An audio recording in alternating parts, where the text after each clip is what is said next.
Hey, what's up? Welcome back to sa ating channel dito sa Mobs TV. Alright, so tayo nagbabalik muli mga kababayan at ito na nga ang ating pag-uusapan at aalamin ngayon mga kababayan, no? First Lady Liza Marcos ay nabiktima rin di umano ng mga diskaya. Grabe, no? Imagine ninyo maging ang First Lady, no, ng Pilipinas o asawa ng ating Pangulong Bongbong Marcos ay nabiktima rin, no, na itong mga kumpanya ng diskaya mga kababayan. Sabi nga dito, First Lady Liza Marcos nabiktima umano ng pamilya diskaya sa proyekto ng Film Heritage Building mga kababayan, no, ganong katindi itong pamilya diskaya na maging ang First Lady, no, Liza Marcos ay hindi nila pinatawad, nabiktima rin. No? Yan ang ating alamin at pag-uusapan, pero syempre bago ang lahat, please don't forget to subscribe at paki-like naman po ang ating video ngayon. Shoutout sa mga followers natin dyan. Maraming salamat po sa inyong suporta, no? Sa mga palaging nandiyan dyan, shoutout sa inyo. Maraming salamat. Okay, so ito, panoorin natin mga kababayan, no? Ito, parang ano lang to mga kababayan, no? Parang isang project na kung saan almost patapos na, no? Itong project na to. Pero, no, may mga nasa loob ng kontrata na hindi rin nila natapos, mga kababayan. At ito pong Film Heritage Building na ito, no, ay project ng First Lady Liza Marcos. No, at ang kontratista po nito, no, ang pamilya diskaya rin po mga kababayan. Okay, so ito panoorin natin. Maging si First Lady Liza Araneta Marcos na biktima rin umano ng pamilya diskaya. Grabe, nabiktima rin ng pamilya diskaya. Diba? Binisita ni FL ang bagong Philippine Film Heritage Building sa Intramuros, Manila na proyekto niya para sa film industry. Kahapon dapat ang pagtatapos ng konstruksyon ng 107 million peso project, pero ang nadatnan daw ng unang ginang, mga bubong na may tagas, sira-sirang pader, maruruming kisame at mga sinihang hindi pa tapos. Di ba, mga babayan? No? As in, hindi pa tapos, no, yung proyekto na to, no, na ginagawa ng pamilya diskaya o contractor o construction company, no, na hawak ng mga diskaya, mga babayan. Ang contractor ng proyekto, ang Great Pacific Builders and General Contractor ng mga diskaya. Nagpahayag ng pagkadismaya ang First Lady sa social media. Aniya, mahiya naman kayo. Pati ito, ninakawan nyo ng dignidad. Okay. No, grabe ang tindi nun, mga babayan. No, mahiya naman kayo, sabi dito. No, pati ito, hanapin natin. Ayan. Seriously? Mahiya naman kayo. Pati ito, ninakawan nyo ng dignidad. No, kasi nga, itong proyekto na to, mga kababayan, no, para saan na to? Para sa mga pelikulang Pilipino. No, itong proyekto ng ating First Lady Liza Marcos. Pero pati yung project niya, mga kababayan, no, tila nabogus, na-scam. Ito, panoorin natin yung kabuuan ng balita na yan. Ininspeksyon ni First Lady Liza Araneta Marcos ang bagong Philippine Film Heritage Building sa Intramuros, Maynila. Nadiskubreng may depektong gusali ng mga diskaya rin ang kontraktor. Live mula sa Maynila, nangunguna sa balita si News 5 Palace correspondent Maricela Lili. Diskaya rin, no, ang kontraktor, mga kababayan. Diba? Grabe, no, napakalupit, napakatindi, no, netong pamilya diskaya na to, mga kababayan. To the point na pati yung gobyerno natin, no, kanilang niloko, mga kababayan. 'Di ba? Imagine niyo 'yon. No, pati yung gobyerno natin, no, niloko nila yung proyekto ng ating gobyerno, niloko nila, mga kababayan. So talagang nakakainis, nakakabwisit yung ginawa nila dito, mga kababayan, 'di ba? Saglit iayos lang natin. Nawala tayo, mga kababayan. Nawala yung video. Nangyari.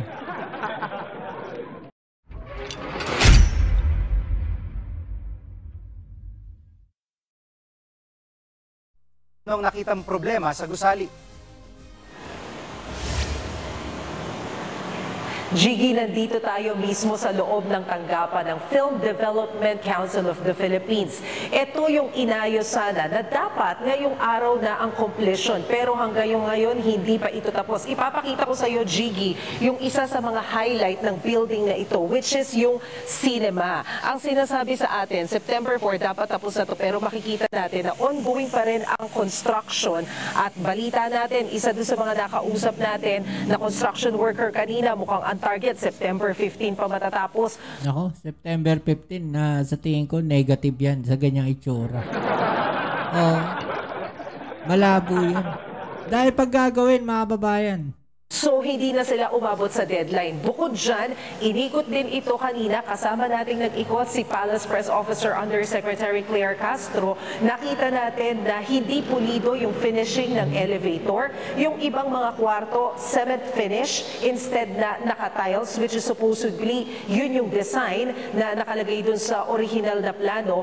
so merong mga may mga specifications doon sa original na plano na hindi natuloy, mga babayan. Ibig sabihin, hindi nila ginawa. Bakit? May pondo naman. Di ba? Bakit hindi nila ginawa? Bakit nagkaroon ng rectification sa original plan? Papunta doon sa paggawa nila, doon sa actual na construction. Di ba? Pag lumabas tayo ng building na ito sa Intramuros, walang alulod. So kapag umulan, magiging problematic siya. At kagaya nga ng nasabi mo, nadiskubre. Okay, so ito mga kababayan, may alulod naman. May alulod naman. Yung alulod kasi yan yung gutter. So makikita natin, may gutter. Ayan, may gutter naman. Ang wala, yung continuation netong downspout. Yan. Yung tubo na yan na pababa, yan yung wala, yung downspout, mga kababayan. Which is essential yun. Dahil ang mangyayari niyan, mga babayan, yung tubig, dire-diretso dito. So, dapat may downspout yan, papunta pababa. Okay, so yun yung wala pa. Marami pang gagawin. Na ang contractor din pala dito ay yung Great Pacific Builders na mga diskaya rin ang nagmamay-ari. Ngayon, si First Lady Liza Araneta Marcos, pagdating namin dito, inabutan namin siya na umiikot din dito sa building pero umalis na rin siya agad so hindi natin siya nakausap. Pero isa nga siya doon sa mga nagbabantay ng proyektong ito. Ang halaga ng reconstruction nitong building na to nasa mahigit 107 million pesos. Pakinggan natin ang sinabi ni Undersecretary Claire Castro.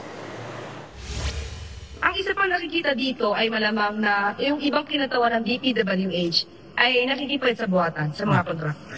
Naku, eto mga kababayan, kung ang sinabi dito ni Yussi Claire may nakikipagsabuatan, parang nakikipagsabuatan sa mga kontraktor.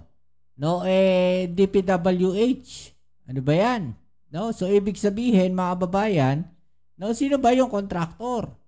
'Di ba? Kumpanya ng mga diskaya. So, ibig sabihin, nakikipagsapuatan sila dito sa mga diskaya. Nako po. Malinaw. 'Di ba? Sa mga kontraktor. Sabi nga natin, nabanggit ko kanina, nung dumalo dito si First Lady, kasama niya noon si Secretary Manny Bonoan. Hindi natin sinasabi na si Secretary Manny Bonoan dahil hindi naman siya nakapirma sa kontrata. But, may pagkakataon kasi na sila mismo din yung nagbigay ng kung sino mga taong pwedeng gumawa. So, yun, maaari may sabuatan. Kasi, kumbaga, sinasabi dito na sila yung nag-award, kung kanino in-award tong project. At sinasabi nga dito na posibleng may sabuatan, mga kababayan. Naku po, yari etong si Bonoan. Diba? Oh. At Maricel, may reaksyon na ba ang Pangulo at si First Lady dito sa sinasabing substandard na proyekto? Tinanong natin yan kay Undersecretary Claire Castro kanina, Gigi, at ang sabi niya, dismayadong dismayado si First Lady Liza Araneta Marcos nang makita nga kung anong nangyari sa building na ito. Sabi niya, gobyerno na nga yung nagpapagawa nitong construction. Aba, gobyerno pa yung naluloko, kaya nga gusto nilang paimbestigahan kung anong nangyari. Si Pangulong Bongbong Marcos wala pa raw na ibibigay na impormasyon kung ano yung reaksyon kay Yusek Castro kasi hindi pa naman daw nakakausap tungkol habol dito sa proyektong ito. Pero pihadong magagalit din daw yun kapag nalaman kung anong nangyari sa infrastructure project na ito. Pero ang ipinapakita raw dito, hindi lamang sa mga flood control projects nangyayari yung mga kapalpakan, kundi ultimo dun sa iba pang mga infrastruktura under DPWH. At ano ang susunod na hakbang ng gobyerno tungkol dito? Ihabla ba nila yung contractor? Oo, Jiggy, sa ngayon, pag-aaralan ng gobyerno kung ano yung habol natin para magawa yung mga problematic na bahagi nitong building na ito. Pero isasagawa rin daw nila yung investigation para malaman kung posible nga bang masampahan ng civil liability at ng estafa etong mga diskaya o kung sino man pa yung ibang mga taong involved dito sa isinagawang proyekto dito sa may Intramuros. Jiggy. Yan ang ulat ni Maricel. Nako, ito mga kababayan, no? Nagtataka lang ako kung sinasabi dito, mga kababayan, na yung paggawa nitong proyekto na ito, hindi pulido, no? Bakit yung bahay nila na ginawa at opisina, mukhang pulidong-pulido? Diba? Ano masasabi niyo dyan, mga kababayan? No? I-comment na lang po sa ibaba yung mga opinion at atin yung pag-usapan, alright?